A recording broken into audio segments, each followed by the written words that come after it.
Hi, it's Jonathan Weinberg, and this is Drawing with Fountain Pens. Today, I just learned that we hit 1,500 subscribers, so thank you very much. And if you continue to enjoy this channel, but you haven't subscribed, please do. It's free, and it's the #1 way to support what I am doing here.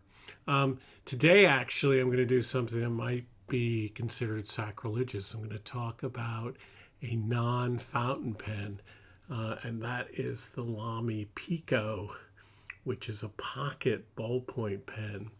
But it does go along with something that I'm very interested in, which is #1, Lamy pens, and #2, the history of modern design of pens. This is a design by Franco Clivio, who actually is responsible for one of Lamy's most famous pens, their Dialogue 3, which is a retractable pen. This is this is the pen that he designed before that, and it kind of is his one of the things that he's most famous for. And I've always been intrigued by it. I have a sort of a thing against ballpoint pens, but there was an opportunity when I bought on eBay. There was a lot with a few different pens that you could get. That was really a great bargain, and they threw in the Pico, so I got it, and then I was so delighted with it, and I think it's such an interesting design that I want to talk about it a little bit. So here is the Lamy Pico, and the packaging, simple, elegant. This is transparent, so you can see the pen, and the pen itself is sort of marvelously mysterious. When you first look at it, you're like, what is it? How do you even get it to open? When I first looked, I thought, wow, how do you even open this thing? And then finally you push it and it pops out, and it goes from being a pocket pen to being a full-size pen. It came with this little sticker on it, which I will take off, but I think it's very, very elegant, and of course it's also fun to keep pushing. Of course, now it's not closing. Push it, close, push it open, push it, close. It's a lot of fun, and it also works very well. The little the logo actually works as a pen stop so that it doesn't roll off the table. It's very nicely designed, beautiful anodized material. A really nice detail is the way in which this little section before the point of the ballpoint is sort of mirrored in this extra area here that opens up when you click on the pen. And so this is it closed. Here it's open. And you can see it kind of mirrors this. I think that's very nicely done. Here it is with two of the other iconic designs of Franco Clivio. He started with the Pico for Lamy in 2001, and then later did the Dialogue 3. This is it in black, of course. This is one of their wonderfully retractable pens. And this is the later version, the Dialogue CC, a little smaller. And actually, I think goes back to the Pico. It is so interesting that one of the central ideas of Franco Clivio's designs is to look at beautiful things that are designed in the past, to go to flea markets, to go to antique stores, pick up objects, pick up tools that don't necessarily have any authors known to them, and appreciate the things that really work beautifully and are beautifully designed, whether they are, famous or not. And that's sort of key design principle. He talks about how when he was asked to work for Lamy and come up with this design for the ballpoint pen, that he actually based it on a pen that he found, an antique pen that he found that was at the time, this is in 2001, that was probably 100 years old. It was a kind of pocket fountain pen that came in two pieces, and you put it together and it became a big pen. And that sort of became the inspiration for the Pico and its ability to be both tiny and then big like this, right? And then to be full size.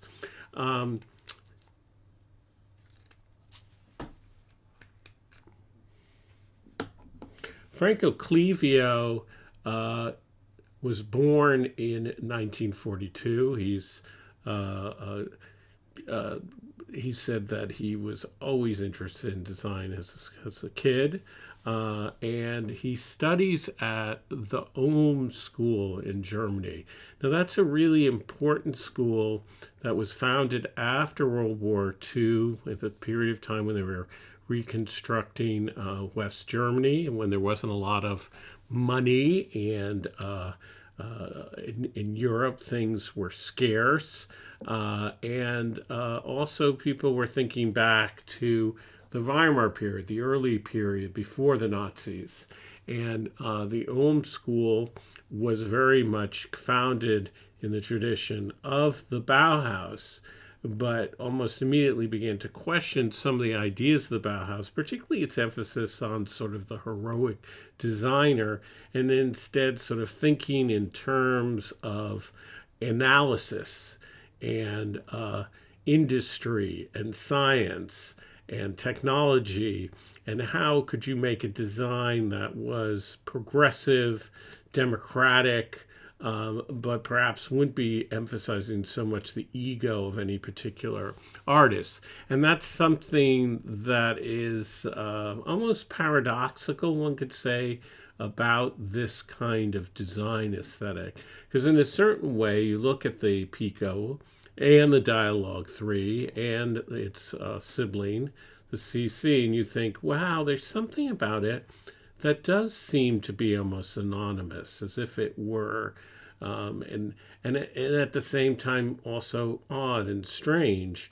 And yet also it does speak for a design aesthetic. Like one of the aspects of the Ulm School was to think in terms of a company's overall aesthetic. Early on in its history, the students and faculty were asked to design for Braun. Braun, of course, made wonderful razors and all kinds of beautiful objects, many of which are in the Museum of Modern Art.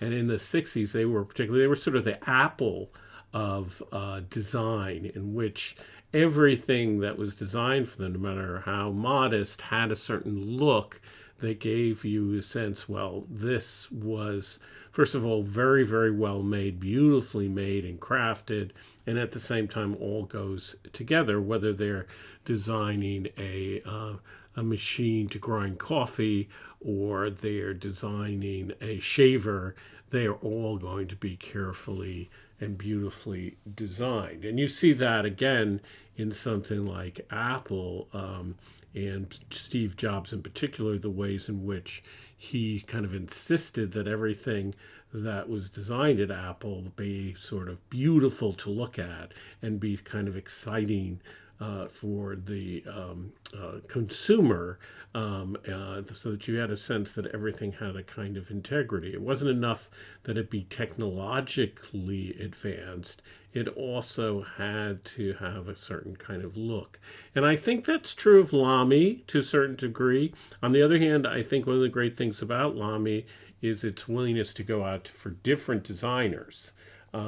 Anyway, the Pico, I think, is interesting too, because, Lamy spends a lot of time talking about the Bauhaus, and the Bauhaus, of course, in the 1920s, leading in modernist design, thinking about industrial design, the idea that things that are mass produced can also be beautiful and functional. And of course, this catchphrase, form follows function, so that, that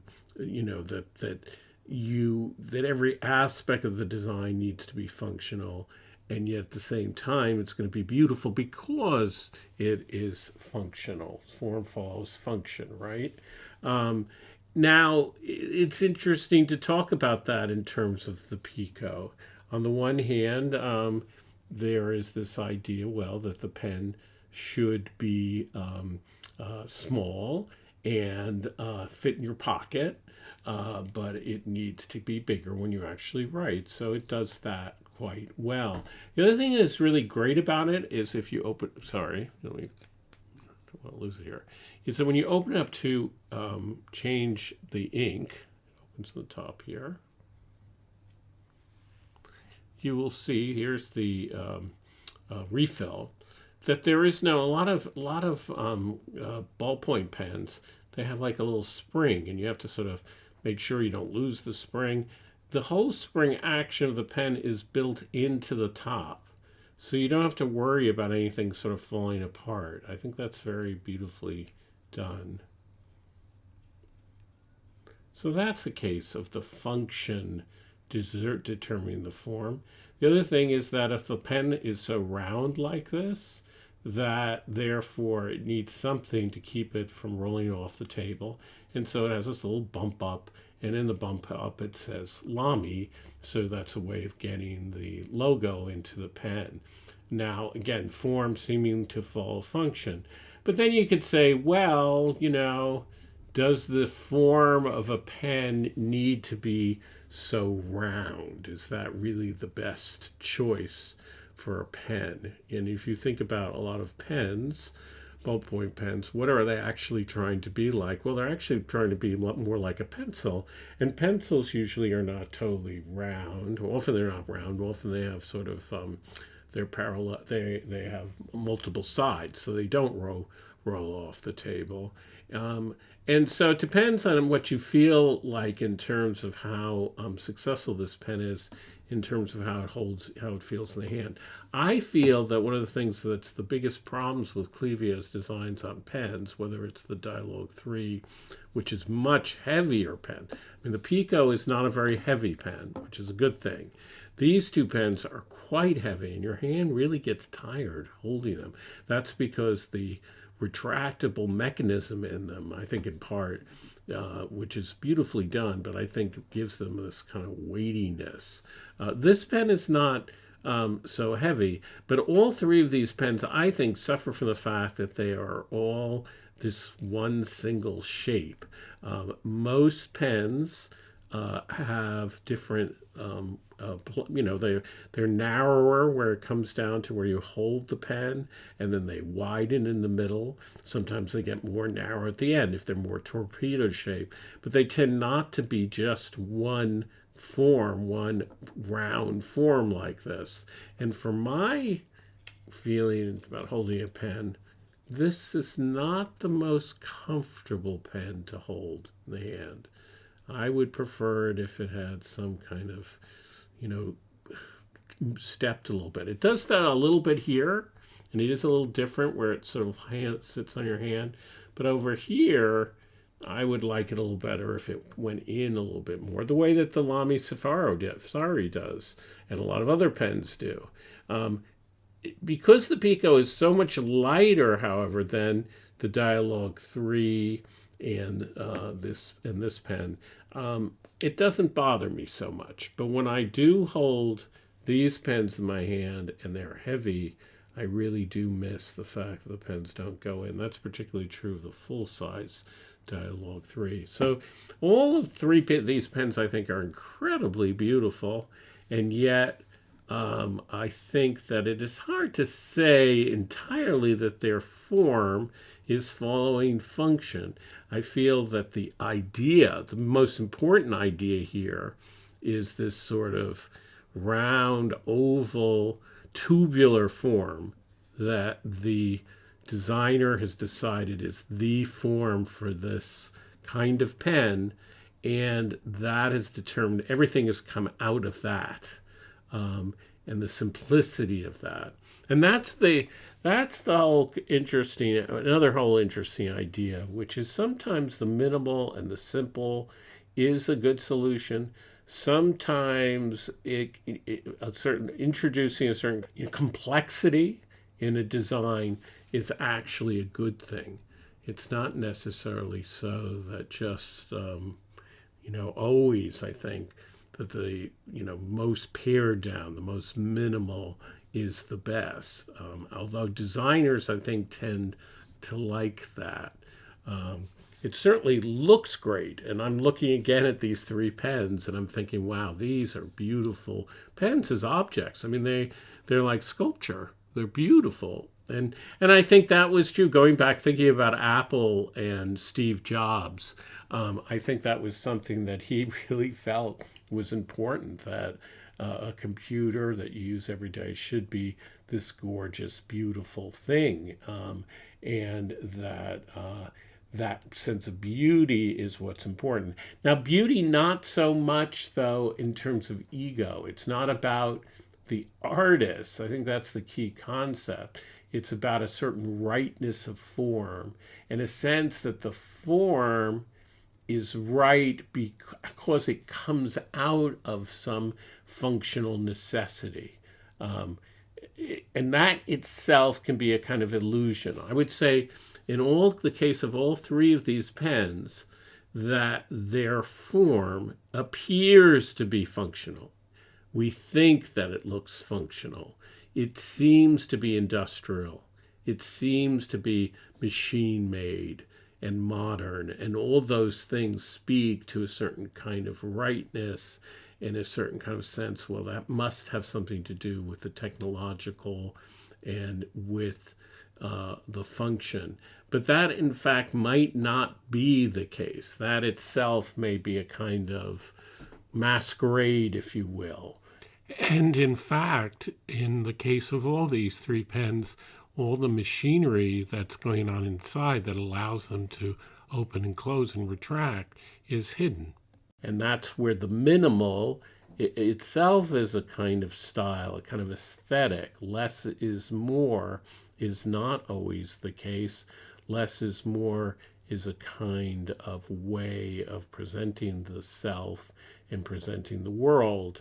And underneath it all may be all kinds of complex relationships or problems that are being sort of papered over, if you will, by the simplicity of what is being done here.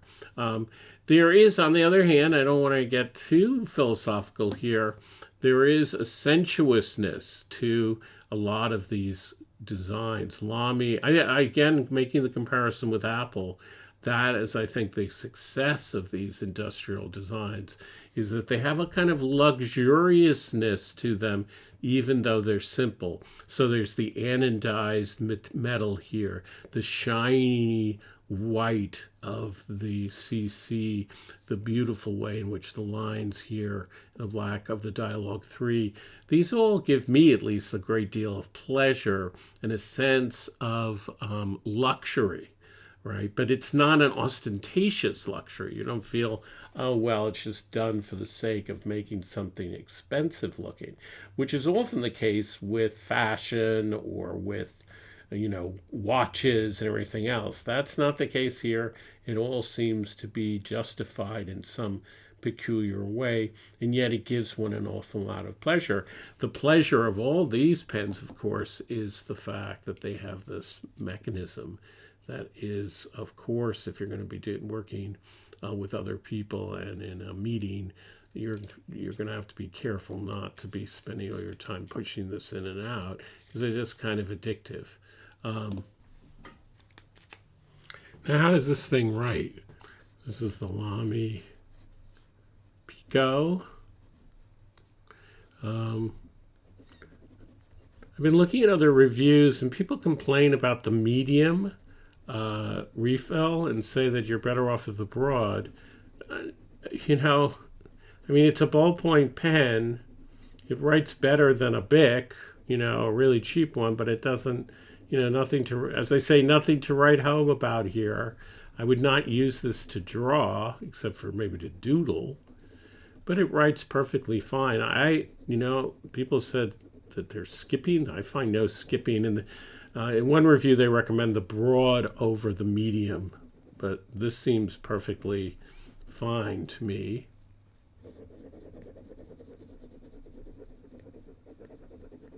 This is writing fast. But what I am feeling is the form of this pen and the roundness of it and the weightiness of it. I would not use this pen to write for pages and pages. But the truth is, I would not use any ballpoint pen. The reason I switched to fountain pens is because I find that the way a fountain pen flows across the page is so pleasant, and my hand doesn't get tired when I'm using a good fountain pen. This would tire my hand because of the shape of it and the fact that for me a ballpoint pen is kind of resistant and doesn't give me the pleasure that I want in a pen. Thank you for getting 1,500 subscribers. I hope we can get to 2,000.